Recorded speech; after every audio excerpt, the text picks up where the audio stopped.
नमस्कार, मैं हूं दिनेश नागर और आप देख रहे हैं न्यूज़ एमपी इंडिया।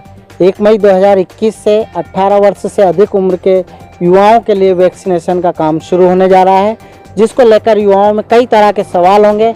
आइए हम उन सभी सवालों का जवाब देते हैं। वैक्सीन के लिए रजिस्ट्रेशन कैसे करें? वैक्सीन का रजिस्ट्रेशन आप आरोग्य सेतु ऐप या कोविन पोर्टल पर कर सकते हैं। यहाँ आप अपनी सुविधा से वैक्सीन लगवाने का दिन और समय तय कर सकते हैं। रजिस्ट्रेशन के लिए किन किन डॉक्यूमेंट्स की जरूरत होगी? रजिस्ट्रेशन के लिए एक पासपोर्ट साइज फोटो के साथ कोई भी एक सर्टिफाइड फोटो आईडी प्रूफ जैसे Aadhaar, driving licence, PAN card, voter ID वगैरह की जरूरत होगी। क्या वैक्सीन लगवाने के समय भी फोटो आईडी ले जानी होगी? हाँ, जो आईडी आपने रजिस्ट्रेशन के समय दी थी उसी को साथ ले जाना होगा। वैक्सीन के कितने डोज होंगे और कितने दिनों के अंतर पर इन्हें लेना होगा? दोनों वैक्सीन के दो डोजेस दिए जाएंगे। कोविशील्ड के पहले और दूसरे डोज के बीच 4 से 8 हफ्तों का, तो वहीं कोवैक्सीन के दोनों डोजेस के बीच 4 से 6 हफ्तों का फासला रहेगा। क्या दोनों डोजेस के लिए अलग अलग रजिस्ट्रेशन कराना पड़ेगा? नहीं, दोनों डोजेस के लिए एक बार ही रजिस्ट्रेशन कराना होगा। कोवैक्सीन और कोविशील्ड में बेहतर वैक्सीन कौन सी है? क्लिनिकल ट्रायल्स में दोनों ही वैक्सीन वायरस को रोकने में कारगर पाई गई हैं, इसीलिए दोनों ही वैक्सीन बेहतर हैं। क्या मैं दोनों वैक्सीन में से कोई भी वैक्सीन कभी भी लगवा सकता हूं अपने मन से? नहीं, ये इस पर निर्भर करता है कि आप जिस वैक्सीनेशन सेंटर पर जाएंगे वहाँ कौन सी वैक्सीन अवेलेबल है।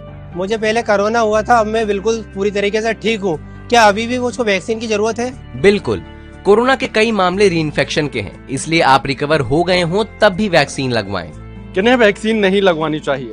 प्रेग्नेंट महिलाएं, स्तनपान करा रही महिलाएं, कोरोना मरीज या किसी भी गंभीर बीमारी से पीड़ित व्यक्ति वैक्सीन न लगवाएं।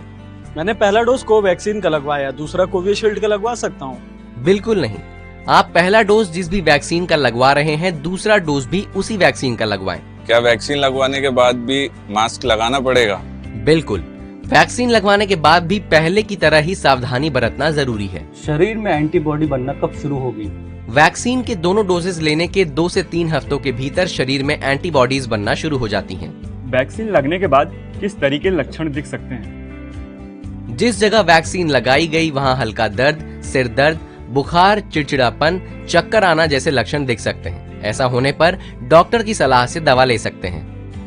क्या वैक्सीन लगाने के बाद भी कोरोना हो सकता है?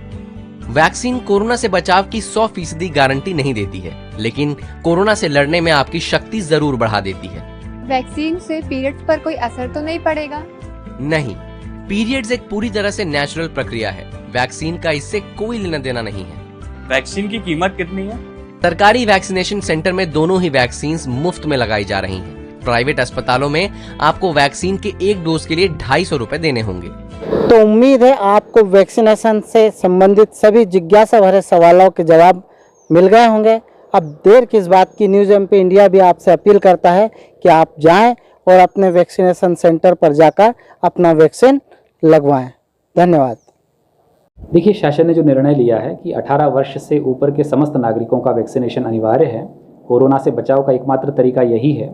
सो मेरा सभी युवा वर्ग से मेरी अपील है, अनुरोध है कि 1 मई से जो वैक्सीनेशन प्रोग्राम शुरू हो रहा है उसके लिए रजिस्ट्रेशन कराएं। रजिस्ट्रेशन कराने के बाद में जब भी आपका स्लॉट हो, उस स्लॉट में निश्चित वैक्सीनेशन सेंटर पर पहुंच करके अपना जो वैक्सीनेशन है जरूर कराएं।